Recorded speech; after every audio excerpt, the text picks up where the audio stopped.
Good evening my dear students. आप सभी को बेटा कम्पिटेटिव क्लासेज के यूट्यूब चैनल पे मैं आलोक स्वागत करता हूं। और आज हम लोग इंडियन पॉलिटी के सीरीज 17 देखेंगे जो आपके लिए काफ़ी महत्वपूर्ण है। तो आप सभी अगर नए हैं तो प्लीज़ क्लास को सब्सक्राइब करें और क्लास को शेयर करते रहें।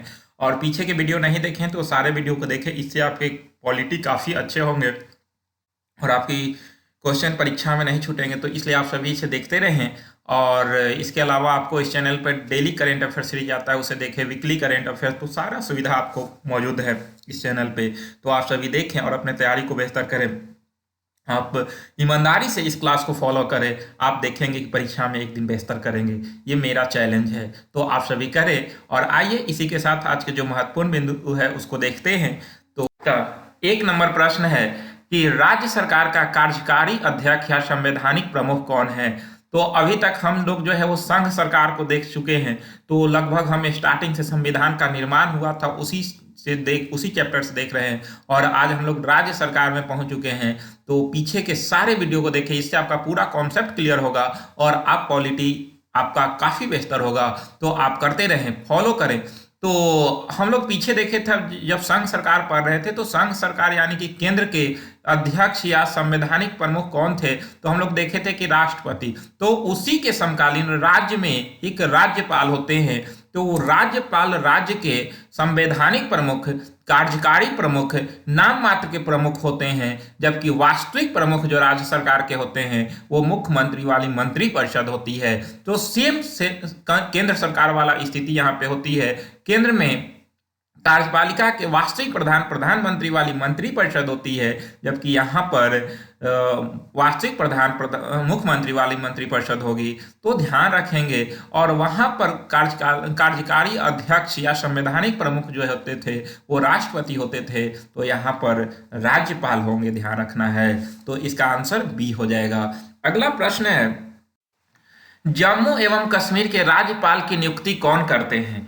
तो जम्मू एवं कश्मीर के राज्यपाल की नियुक्ति कौन करते हैं, काफी महत्वपूर्ण प्रश्न है। अभी तक हम लोग देखे थे कि जम्मू कश्मीर को स्पेशल 370 आर्टिकल के अनुसार चलता था, लेकिन 2019 में केंद्र सरकार के द्वारा जम्मू कश्मीर को 2 यूनियन टेरिटरीज में डिवाइड किया गया, 2 केंद्र शासित प्रदेश बने। जम्मू कश्मीर में विधानसभा होगी जबकि लद्दाख में विधानसभा नहीं होगी। तो उस समय से जो है जम्मू कश्मीर के राज्यपाल हुए। तो राज्यपाल की नियुक्ति कौन करेंगे, तो इसका आंसर हो जाएगा भारत के राष्ट्रपति। तो भारत के राष्ट्रपति के द्वारा जो है वो जम्मू के राज्यपाल की नियुक्ति किया जाएगा, ध्यान रखेंगे। तो अब भारत के अंदर जो है वर्तमान में 8 केंद्र शासित प्रदेश है, जिसमें जम्मू कश्मीर और लद्दाख शामिल है। दमन दीव और आपका जो है वो दादर नागर हवेली को मर्ज किया गया। तो ये ध्यान रखेंगे। तो पहले 7 से 9 हुआ था, उसके बाद फिर जो है एक घटकर 8 हुआ, क्योंकि वो दोनों को मर्ज कर दिया गया। अगला प्रश्न है, केंद्र शासित प्रदेश लद्दाख का प्रथम लेफ्टिनेंट गवर्नर किसे नियुक्त किया गया। तो केंद्र शासित प्रदेश लद्दाख जब बना तो इसका पहला गवर्नर किसे नियुक्त किया गया, तो इसका आंसर हो गया राधा कृष्णन माथुर। तो राधा कृष्णन माथुर को जो है वो पहला गवर्नर नियुक्त किया गया, ध्यान रखेंगे। तो लद्दाख के पहला गवर्नर कौन बने, तो आर.के. माथुर बने, ध्यान रखिएगा। उप राज्यपाल कौन बने वहां के, तो आर.के. माथुर, जो कि पूर्व में सूचना आयुक्त रह चुके हैं ये। अगला प्रश्न है, निम्नलिखित में कौन राज्यपाल को पद की शपथ ग्रहण करवाता है, यानी कि राज्यपाल।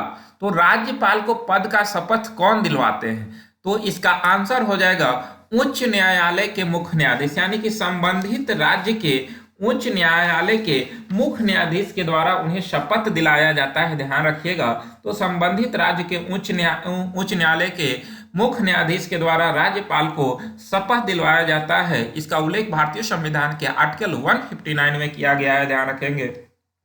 अभी हम लोग डेली जो है वो 5 आर्टिकल पीछे देखते हैं, तो आप सभी उसे देखते रहें। इसीलिए क्वेश्चन में हम ज़्यादातर जो है आर्टिकल नहीं लाते हैं कि आर्टिकल का, तो डेली हम लोग देखते हैं, तो उससे आपको आर्टिकल क्लियर हो जाएगा। और यहाँ पर हम लोग क्वेश्चन कर लेते हैं। तो आर्टिकल वहाँ से आप जो है टोटल कंप्लीट रखें, डेली 5-5 करके। अभी तक हम लोग जो है 70 अनुच्छेद देख चुके हैं। तो इसी तरह से थोड़ा थोड़ा करके आप अपने अनुच्छेद को बेहतर करें, इससे आपको काफ़ी फायदा होगा। तो इसका आंसर हो जाएगा उच्च न्यायालय के मुख्य न्यायाधीश, यानी कि राज्यपाल को उनके पद का शपथ कौन दिलवाएगा, तो संबंधित राज्य के उच्च न्यायालय के मुख्य न्यायाधीश। यानी कि अगर हम बोले कि पटना हाईकोर्ट के ये पटना के राज्यपाल, सॉरी बिहार के राज्यपाल जो है उन्हें शपथ कौन दिलवाएगा? तो पटना उच्च न्यायालय के मुख्य न्यायाधीश उन्हें शपथ दिलवाएंगे, ध्यान रखेंगे। और जबकि उच्च न्यायालय के मुख्य न्यायाधीश को शपथ दिलवाने का बात आता है तो संबंधित राज्य के राज्यपाल दिलवाते हैं, ध्यान रखेंगे। दोनों को नियुक्ति जो है वो राष्ट्रपति के द्वारा किया जाता है। अगला प्रश्न है, भारतीय संविधान के कौन से अनुच्छेद राज्यपाल को अध्यादेश जारी करने की शक्ति प्रदान करता है? तो हम लोग केंद्र सरकार में देखे थे कि केंद्र सरकार में अध्यादेश जारी करने की शक्ति जो है वो राष्ट्रपति के पास था। तो राज्य में अध्यादेश जारी करने की शक्ति किसके पास होगा? तो राज्यपाल के पास होगा। यानी कि राज्य में अध्यादेश कौन लाएगा?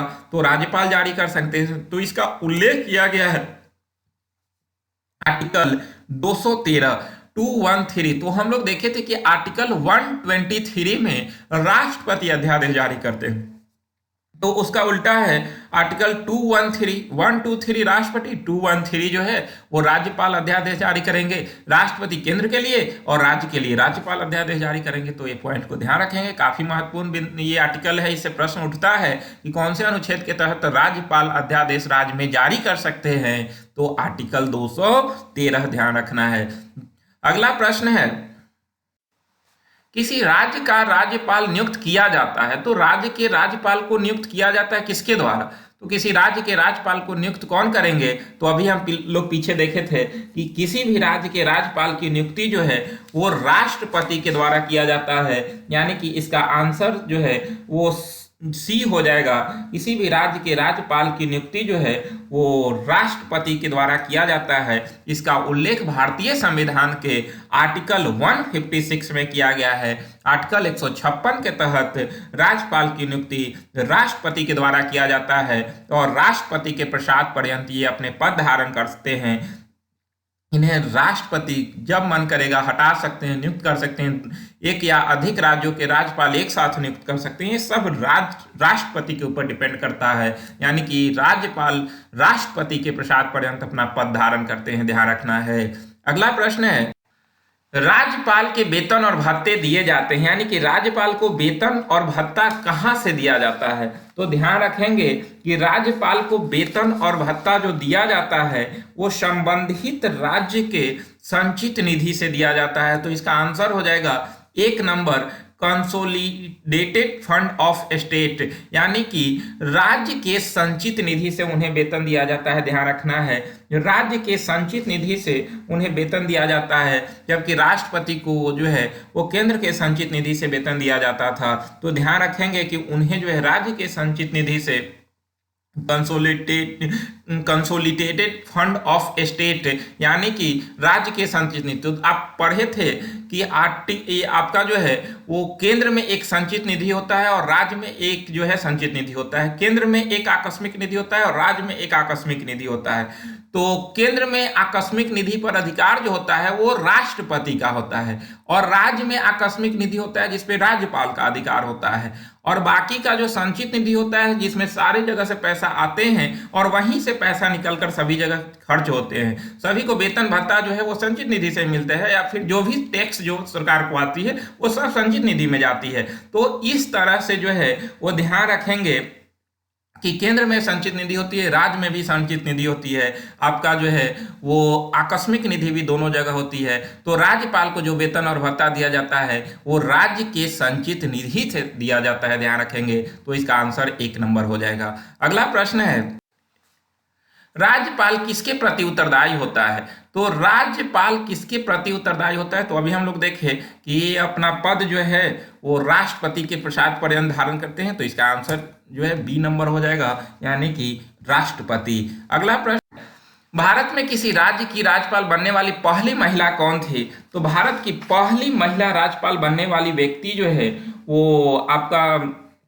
सरोजिनी नायडू हो जाएगा। इसका आंसर 1 नंबर सरोजिनी नायडू, जो कि 15 अगस्त 1947 से 2 मार्च 1949 तक उत्तर प्रदेश यानी कि उस समय संयुक्त प्रांत था, संयुक्त प्रांत की पहली महिला राज्यपाल बनी थी, जो कि भारत की पहली महिला राज्यपाल बनी। तो ध्यान रखेंगे सरोजिनी नायडू। अगला प्रश्न है, हर वर्ष 13 फरवरी को किसके याद में महिला दिवस मनाया जाता है? तो राष्ट्रीय महिला दिवस हर वर्ष 13 फरवरी को मनाया जाता है, ध्यान रखिएगा। तो यह दिवस जो है वो सरोजिनी नायडू के स्मृति में मनाया जाता है, क्योंकि इनका जन्म जो है वो 13 फरवरी 1879 ईस्वी को हुआ था, और इन्हीं के स्मृति में हर वर्ष 13 फरवरी को राष्ट्रीय महिला दिवस मनाया जाता है, ध्यान रखेंगे। तो इसका आंसर हो जाएगा सरोजिनी नायडू। अगला प्रश्न है, निम्न में किसकी नियुक्ति राज्य का राज्यपाल नहीं करता है, यानी कि राज्य के राज्यपाल किसकी नियुक्ति नहीं करते हैं, तो इसका आंसर हो जाएगा उच्च न्यायालय के न्यायाधीश।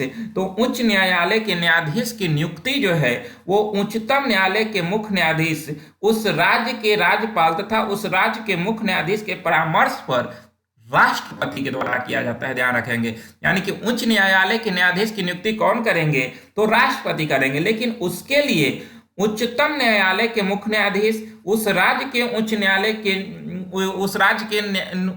के अन्य न्यायाधीश, या फिर उस राज्य के राज्यपाल, तो इस सारे लोगों से जो है, ये सारे लोगों से सलाह लेकर जो है राष्ट्रपति इनकी नियुक्ति करते हैं। तो ध्यान रखेंगे कि उच्च न्यायालय के न्यायाधीशों की नियुक्ति राष्ट्रपति करते हैं, बाकी मुख्यमंत्री की नियुक्ति जो है वो आपका राज्यपाल के द्वारा किया जाता है। आपका सदस्य लोक सेवा आयोग, तो राज्य लोक सेवा आयोग, एक तो केंद्र लोक सेवा आयोग था, तो राज्य लोक सेवा आयोग के सदस्य की नियुक्ति राज्यपाल करते हैं। महाधिवक्ता एडवोकेट जनरल आर्टिकल 165 में है, तो इसका भी नियुक्ति राज्यपाल करते हैं। तो ये सब राज्यपाल के अंतर्गत, लेकिन उच्च न्यायालय के न्यायाधीश की नियुक्ति देश के राष्ट्रपति के द्वारा किया जाता है, ध्यान रखेंगे। तो इसका आंसर सी। आगे तो आज भी 5 प्रमुख अनुच्छेद आपके लिए। अनुच्छेद 116 लेखा अनुदान, अंतरिम बजट इसी के कहा जाता है, जो पेश किया जाता है संसद में। लेखा अनुदान या अंतरिम बजट, इसका उल्लेख जो है 116 में किया गया है। 117 है वित्त विधेयक संबंधी प्रावधान किया गया है, उसका नियम प्रावधान है आर्टिकल 117 में। 120 संसद में प्रयोग की जाने वाली भाषा, तो संसद में जो भाषा का प्रयोग किया जाता है उसका उल्लेख आर्टिकल 120 में किया गया है। राष्ट्रपति द्वारा अध्यादेश जारी करने की शक्ति 123 और 213 अभी हम लोग देखें कि राज्यपाल के द्वारा अध्यादेश जारी किया जाता है। 124 सर्वोच्च न्यायालय का गठन, यानी कि सर्वोच्च न्यायालय का गठन 124 और 214 उच्च न्यायालय का गठन, तो इसका उल्टा जस्ट हो जाता है, ध्यान रखेंगे। आगे है सवाल हमारा जवाब आपका। हमें कल का क्वेश्चन था कि कौन सा राज्य का सबसे महत्वपूर्ण तत्व होते हैं, तो किसी भी राज्य का चार तत्व होते हैं, उसमें सबसे महत्वपूर्ण संप्रभुता होती है। 4 तत्व होती है, जनसंख्या, सरकार, भूभाग और संप्रभुता। तो ये 4 तत्व हैं जिसमें सबसे महत्वपूर्ण संप्रभुता है, ध्यान रखेंगे। तो इसका आंसर सी हो जाएगा। आगे है आपके लिए प्रश्न कि राज्यसभा का कार्यकाल होता है, तो राज्यसभा का कार्यकाल क्या होता है, इसका उत्तर आप सभी कमेंट बॉक्स में करें। सभी लोग करें, जितने लोग देखते हैं सभी लोग करते रहें। तो आज यहीं तक, मिलेंगे नेक्स्ट वीडियो में आप सभी के साथ। तो आप सभी क्लास को शेयर करते रहें। तो बहुत बहुत धन्यवाद आप सभी को।